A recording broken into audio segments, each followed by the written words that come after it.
Hey Carly, how are you? Good, Jevon. How are you doing? I am doing well. Happy Friday to everyone. We are excited to talk about building trust and influence. This is a conversation that is so important right now. So I'm happy to have an expert here in Dr. Speranza. Carly, you want to tell everyone who you are and why building trust and influence matters to you? Yeah, absolutely. So first of all, again, like Jevon said, happy Friday, happy November, welcome to the fall. So I am actually I'm an academic slash leadership consultant now, but my previous life I was a military officer. I'm retired military, and I was in intelligence. And I came about. I started speaking on trust probably about 8 or 9 years ago. And I found that, and the reason I started really getting excited about trust, if I could share this quick story, Absolutely. is so I was an intelligence officer, right? So I did a lot of briefings, a lot of analysis, a lot of work, and presenting information that had been checked and checked and checked again. And I would go out and I would brief commanders and pilots and other intel personnel and senior leaders. And I found that over time, as an intel individual, it didn't necessarily matter what my message was. It mattered more if people trusted me. Because what I found is that if there was a lack of trust, it didn't matter what I said. If I Mm, said X was going to happen, if they didn't trust me, they would go to another source, or they would turn on the news, or they would do a number of things. So I started one of my very first papers I ever co-published was on building trust with decision makers. So how do you do that? What does that look like? Because people assume that information uh, matters, and it does, but it only goes so far if you don't have trust. absolutely. So true. That's why, one of my favorite sayings is like the messenger matters. If that person does not have built rapport, for instance, in this case with us, if we don't audience, they're going to look at us like, yeah, okay, so what, and then someone else can say the exact same thing and they get so excited and ready to go, based Yeah. on what information they just gave. So it really does matter in so many different ways. So let's get into, you asked the question while you were talking about why trust matters. So Mhm. why does it matter and how do we build it? So I'm going to start with the how do you build it first, okay? And let me begin by saying that trust also is, everybody defines it a little differently. So some people it's like, do you believe what that person said? And other people it's like, I'm going to give you my wallet and trust that you're going to give it back to me, or I'm going to trust you with my child, or I'm going to trust you with my dog. There's all these different levels and layers of trust. So we'll keep it in the professional realm right Okay. by now. Um, First, I want to say to build trust, there's the very first thing that research has shown that begins the trusting relationship is proximity, right? So, how physically close are you to someone, right? And I often mention this when you're talking about when you are in high school or elementary, or you tended to know or trust your person that you lived with or lived by more than maybe someone that was across town because you knew them more. You had more Mhm. of an opportunity to engage. So, first, that's opportunity to spend time with someone. The second thing is similarities. So I'll often say, I do a lot of cross cultural work, and I'll say that the funny thing about similarities is you have something similar to every single person on the planet. Right. I mean, That's every true. single person. It may be your similarity, may be that you literally both breathe oxygen. But let me tell you, something, I hope we do. there's something you can find a similarity with anyone. And similarities are typically what start to breed trust and build that trust and get that idea that, you know what, that person is human just like I am, and they're like me in some way. Mm. So those are the first things, as far as building. But the why, well, Jevon, you tell me, why does trust matter? Why does it matter to you? Why does trust matter to me? I think you mentioned it. It's like, if I don't trust someone, I'm not gonna hear anything they're saying. I'm not gonna want to, really work with them. I'm not going to want to get proximity with them, and I'm going to look at them from a lens of skepticism. So I feel like when you trust someone, when you build that trust and that rapport, it allows you all to work in a more symbiotic way, right? Versus me looking to try to get you to listen to everything I'm saying, me trying to have to get you to do the work in the case of a leader. So that's why it matters to me. Yeah, and it's true. Talking about the leadership piece, man, if you don't have the trust of your personnel, if you don't have the trust of the person that you work for, if you don't have the trust of your peers, there are so many things that are going to go wrong. There are so many things that are going to go wrong. I mean, first of all, we know that organizations are changing. They're going through moderate and major changes, constantly. Constantly, everybody's in this churn for for new and innovative and technology, and we've got AI, and there's all Mm. these things out there, and in this boundary of of trusting, and that building that psychological safety. Trust is that first stepping stone to really building that psychological safety, Mm-hmm. especially in innovative environments, right? Innovation, we use AI, we use innovation, we have all these buzzwords that we love to use, right? We throw them out there like, oh, I want to be an innovative culture. Right. Well, Like, what the heck does it even mean in the first place? exactly. Well, guess Yeah. what? People are going to have to feel free to speak up. So I got a question for you, Carly. So you mentioned the proximity piece, but so many of us in that remote space. So Yeah. how does one build that same culture of trust, even though we are, geographically dispersed and not in the same area So, physically? yeah, you use that word same, and it's not the same, right? Mm. We've called this the new normal, or because it's not good. I hate to say it, virtual and person to person is not necessarily the same. However, I mean, for instance, look at you and I. You and I built this relationship virtually. I have Hmm. never met you. Right. I've never met Right. you, but we had And you probably was like, similarities "Who at the heck is first. this guy in my inbox?" But what brought us together? Similarities. Yes. And then, our interaction together when we got each other virtually, we were like, oh, we kind of started building off of each other's energy. Right. So see how that happened? I Yes. I tell leaders all the time, find ways to connect with your personnel outside of just work tasks. And what I mean is, if you've got a virtual one-on-one, at some moment, at least ask them or inquire something personal about them. And I don't mean something creepy personal. I mean, Right. Getting all up in the business, but just yeah. hey, I know that your daughter's off at their first year of school. How's that going? Or hey, I know your dog was sick. How's that going? Or if you could go, one of my favorite questions I love to ask audience or people just to kind of start to build a conversation is, if you could go anywhere in the world for free, where would you go?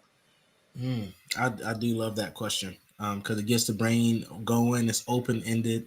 It's fun. It's not like stuffy. Fun. So I love that. Now that's something that I believe is really lacking in the professional space, is that personal touch.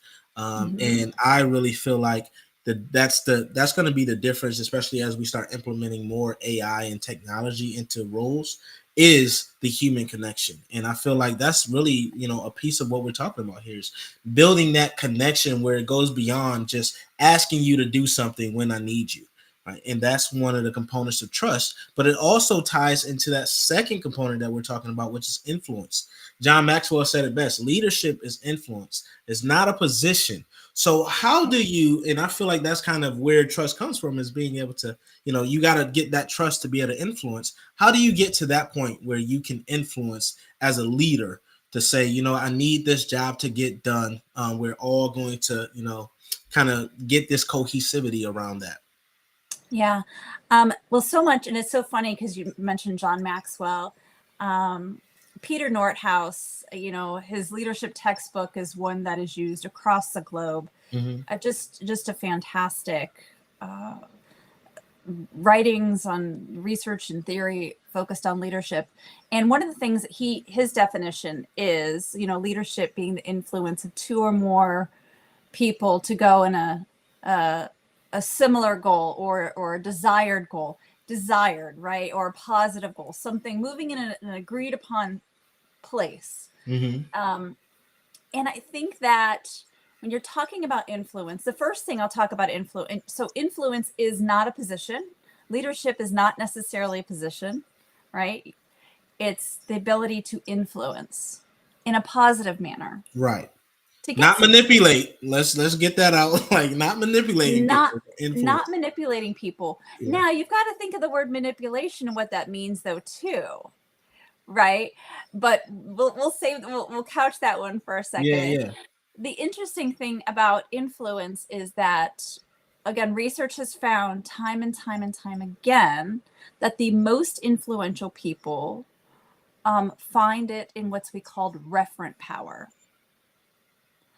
And referent power is built upon respect, not position. It's not positional power. It's not resource power. It's not coercive power. It's literally built upon respect and consistency, abilities, values, and morals. I don't know about you, but when I was at the university and also when I was in the military, I'm not going to say they were necessarily older individuals, because they weren't always older individuals, but these sage individuals that maybe didn't have a position, maybe didn't have a high position, but everyone went to them for advice, right? Absolutely. People respected them because they treated others well. They were calm, they were reliable, they were consistent. They were like the foundation of the organization, even if they didn't have the title. So think about those people in your life that has had influence, that you've gone to for mentorship or advice because you felt comfortable and that you could trust them. Those are the kind of traits that build trust and bring influence. Yeah, no, you're absolutely right. Like I think about even growing up, right? We have those sages, the elders, right? Those people that we just went to for advice. We shared our deepest, darkest fears and situations with them. Yes. And the same applies in the professional space. But I'm gonna add, right? Trust is hard when you've been. Trust is hard when you've been broken. Trust, and you wrote it in some circle. What do you do to rebuild it, if possible? First, you've got to be aware of it. Okay, let's just start with the self-awareness. The self-awareness that, okay, something's off here. Because sometimes trust has been broken and we don't even recognize it. Maybe we're just kind of going about our business right there as normal, right? Yeah. Right? We don't even know it. And let me tell you, you may not get it back, but you've got to own it. You've got to own it. I have had instances when I've broken. I had an instance years ago that I I still to this day don't know how I broke the trust in the relationship.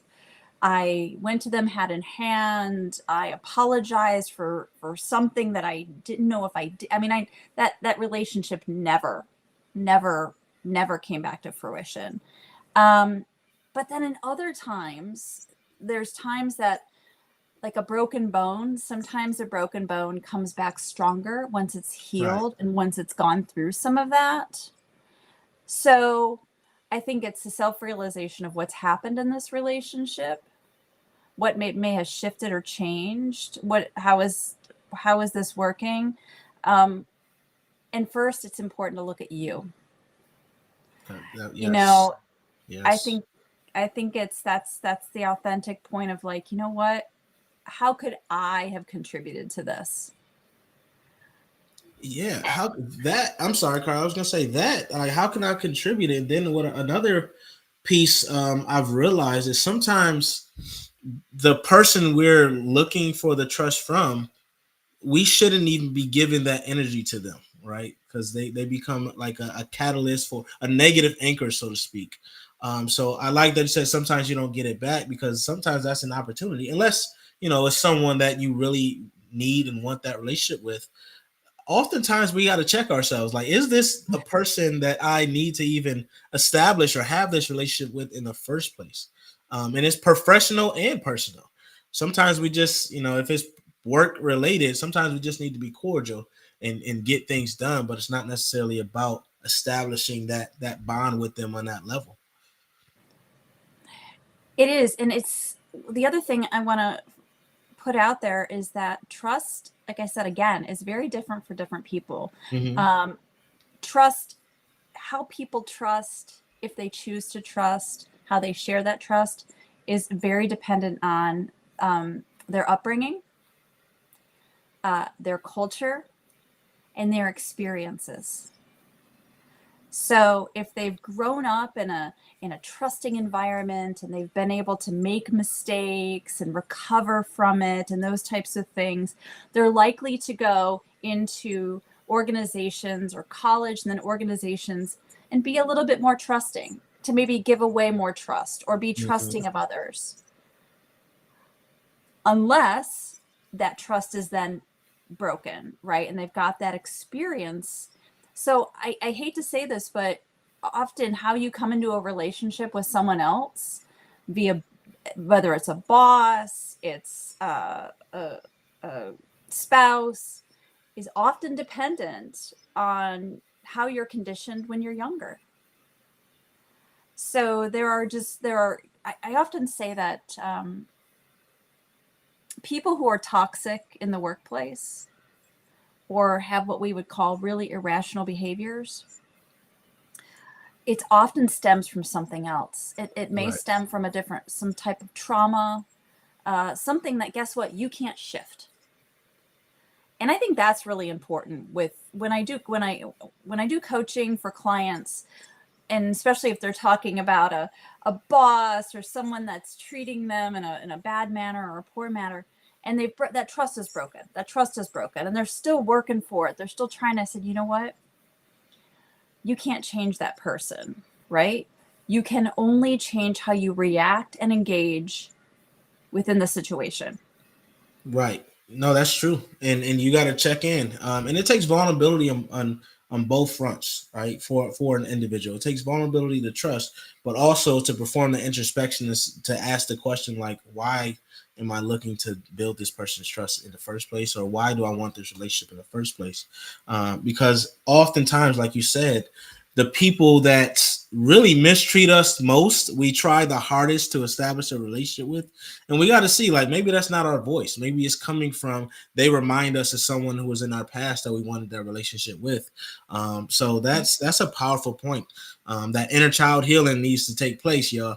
So if you are wondering why you keep getting into certain situations and relationships, personally or professionally, check with yourself. Like, do that introspective work. Is there a pattern that you can recognize behaviorally on your end, so you can start addressing it? Because that's where the power comes in, that when you recognize your patterns. Absolutely. And I think it's important because, especially, at least for me, when I was young, I felt, and I was coming into my career as an intelligence officer and I was doing this work, I thought that what I knew was everything. Mm-hmm. I think I need to know the most and the best, and I need to be there and I need to know my stuff. And if I know my stuff, then I'm automatically going to be respected and I'm automatically going to be trusted. And these things. And that's not the whole picture. That's not the whole picture. That's not the whole Absolutely. picture. It's everything from, you can be the smartest person in the world, but if you're inconsistent, unreliable, you don't care for others, you're rude, you're manipulative, it doesn't matter. It doesn't matter. People aren't going to trust you. And at some point, you're going to stop getting invited to the table.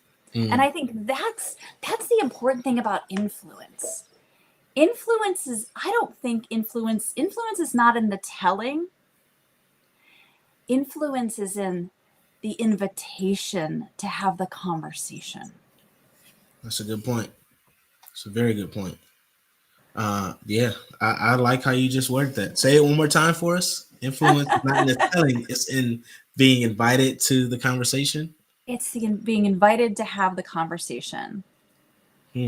Okay, so say let's break this down a little bit, because I know a lot of people are like, hey, I'm having a situation right now at work where I'm trying to develop trust with my leader or with my direct report or something like that, and I'm giving it all I have. What are some of the actions someone can take from the outset to kind of build that trust and influence? Right. So the first thing is, you got to have that self-awareness. Just start thinking about, okay, where's the relationship now? How are you reacting to it? Mm-hmm. The number one thing, one of the biggest things that builds trust in a relationship is showing that you care for someone, meaning that they matter. So say it's a subordinate. You have to find a way to let them know they matter. Mm-hmm. And be consistent in your actions with them, and reliable in what you say you're going to do. Well, that's the key right there. I would also say that one of the most distrusting things that you can do in an organization that will erode your trust is gossip. Gossip and drama. Those erode everything, man. They have no Gossip and place. Drama. Yeah, I can't stand gossip and drama. Gossip and drama. And if you're sharing gossip, or you're engaged in, or you're sharing gossip about others or talking about others, guess what? People are going to wonder, well, what do they say about me when I'm not in the room? Absolutely. Right? Absolutely. I mean, And it always comes around. It's like we think we're doing something, we confide in certain people, but somehow it always gets out. So I think that that's something that really needs to be considered. It's like, what you're saying with someone. If I can't say it in their presence, then I probably shouldn't be saying it. And that's how I look at it. Like when it comes to trust and just being a solid individual in general, it takes integrity. So if I can't say it to them directly, then I probably shouldn't be saying it to someone else. Or maybe I should just have that conversation if I'm going to bring it up and broach the topic to someone, because they might not even know what I'm feeling because I haven't had that conversation. Right. And gets extremely difficult when you're in toxic environments, especially if the boss is toxic. Yes. Especially if the boss is toxic. And I've been in those environments where you're feeling on edge, you're anxious, you may have a bit of burnout, you feel like you have no space to go, and people can start getting really nasty in those environments, and it just leads to a strong erosion of trust. I mean, strong erosion of trust, but a lot of distrust throughout the environment. When distrust fills an environment, your creativity is going to die down, your innovation, motivation, it absolutely decreases motivation to do the work for the majority of people. So your production, the care for the product, the organization, the customers are eventually going to feel it. Absolutely. You see it all the time. You know, they know they can feel the energy, and then it's probably going to be in the news if you're large. It just has that damage from a lack of trust or distrust is play out in some way, shape. Yeah. So, And it's go so, ahead. go ahead. No. Oh, I was going to say that one thing is that you mentioned something about that toxic boss, that toxic environment is it goes back like if someone's listening to this and like, okay, what do I do? Sometimes you check in and you ask, what else can I do? I feel like I'm doing everything. Sometimes the best thing you can do is remove yourself from that environment, like whatever that looks like. So whether that's personal or professional. So there's a saying that you always have options, right? It's about what consequences are you willing to accept with those options. Sometimes you just have to look at that and open your eyes to what is possible to remove yourself from that situation. 100%. And I've been there and I've done that. And I've had clients have been there and they've done that. And I'll tell you, it's always easier to look for a job when you have a job. Yes. Or For sure. No question. I've been there too. But it's always, your mental health is so important, and you don't want to reach a point where you've burnout or nervous breakdown. I've seen it happen on a couple of occasions with colleagues that just stayed beyond where they were able really to function. And Right. and then they ended up they got to the point that they get fired because they don't want to be there. They take this downward decline, and in actuality they probably should have exited a year or two prior to that. Yeah. We talk about extrinsic trust. We gotta look internally and get that intrinsic trust. Trust that what you're feeling or what you believe is the right option is the right option. Of course, you want to do what you need to do to double check it, right? But trust it. Trust yourself, right? And that will bode well outwardly, typically. Yeah, I think the number one, and it sounds so cliche, is just consider how you treat others. Consider how you talk to them, your tone, if you're listening to them, if you're showing them they matter, and what that looks like in your day. Mm-hmm.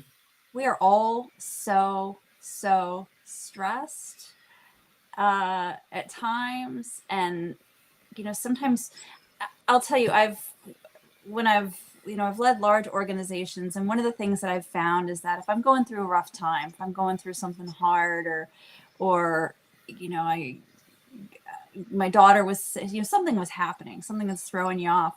One of the things is just sharing that with people, saying, look, you know what, I may be a little off this week. It's been a rough one at home. Bear with me. Yes. I Yes. own that, and let's get through this. Absolutely. Be proactive with it. I love that, Carly. That is so true because sometimes we just hold it aside like, man, I'm just going to power through. But being proactive and saying something like that really allows everyone else to, show empathy or maybe support you in whatever way. So I think that is so important. We're going to wrap this up. So let me ask you this: we talked a lot about trust and influence today. Is there any like final nuggets that you'd like to share with the listeners today? I think the biggest thing is, you can't control other people, Hmm. but how you respond to them, react with them, sit with them, engage with them, that ultimately is going to build the trust with others. It's not necessarily all the things you have to say, or all the knowledge that you have. That's a little bit of it, but really it's just you engaging with others and being slightly vulnerable, open, authentic, and just being there. I mean, being relatable and reliable, consistent. Those are key. Absolutely, Those are absolutely. And what I would say is like trust is a verb. You have to show trust, and if someone isn't showing that they trust you, pay attention to that, and ask yourself those questions we mentioned earlier. Is this someone whose trust is valuable to me? Is this someone that I should look for a relationship in whatever personally or professionally with, or is there something that I need to do to better convey that I would appreciate their trust and that I trust them. And then when it comes to influence, use it wisely. We mentioned the influence versus manipulation, right? Yes. There's a fine line there. So make sure that when you are in a leadership role, you are influencing others, that you're doing it smartly and that you're doing it carefully, so that you're not damaging them, damaging their psyche, or damaging their prospects when it comes to their future. Absolutely. And you can do all of these things whether you're in a leadership position or not.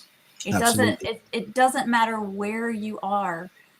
These are all behaviors that can go a long way in your life. 100%. Carly, how can everyone connect with you? I'm on LinkedIn. I'm under Dr. Carly Speranza on LinkedIn. And that's probably the easiest way, I would say. Okay. Just through Okay. LinkedIn.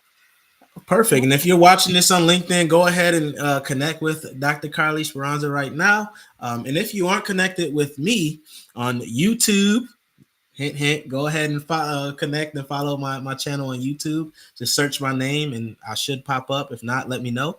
And then also on LinkedIn, connect, not follow, and then let me know. Send me a message. I want to hear from you. And thank you so much, Dr. Speranza. It's been an amazing conversation on trust and influence. Really appreciate your time today. I hope you have a fantastic weekend, and same to the listeners.